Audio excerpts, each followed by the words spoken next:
Within its first 100 days in office, the Government of Belize has launched a massive thrust to regrow our agriculture industry.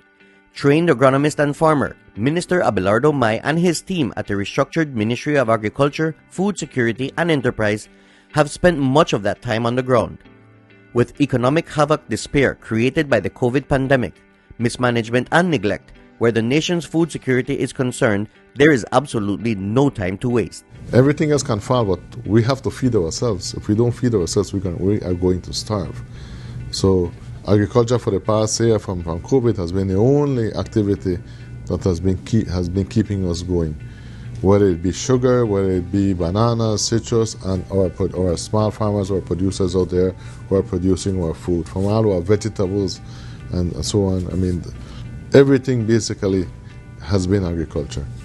The team from the ministry started its groundwork in the far south, with a view to meeting farmers and producers where they work and grow.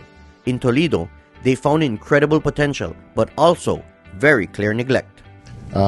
We visited the Big Falls, the rice mill, which only purchases whatever little rice is being produced right now, which is almost minimal from the traditional farmers, and you have some mechanized farmers still in production.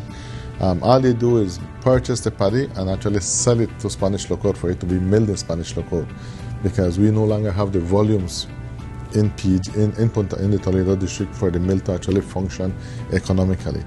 So the rice industry in Punta Gorda right now has pretty much died. It almost is almost non-existent. In our visit, we made a commitment to the farmers that we will go back and to once more to discuss with them how we can once again revive the rice industry in Toledo again, so that our people have an income. We looked at cacao in Toledo. There's a huge market for cacao. Again, they need some help to get organized more than anything. It's just organization and some support to the association for them to be able to tap into those lucrative niche markets, because we have a very good product, and ours is organic, so there's a premium price for organic cacao. The shrimp industry was very impressive also. Shrimp has the potential within 6 months to be a revenue earner for this country of over $25 million. $25 million in revenue within 6 months.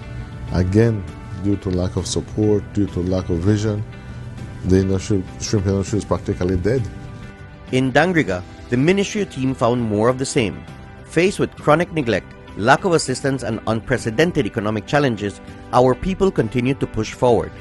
It will be their time to shine now, supported by a real agriculture ministry with the interests of our producers and nation at heart. Very soon we will have in this country a thriving coconut industry. The things that you can do with coconut are so impressive. There's no waste product really. You can do from coconut oil to coconut milk to coconut flour.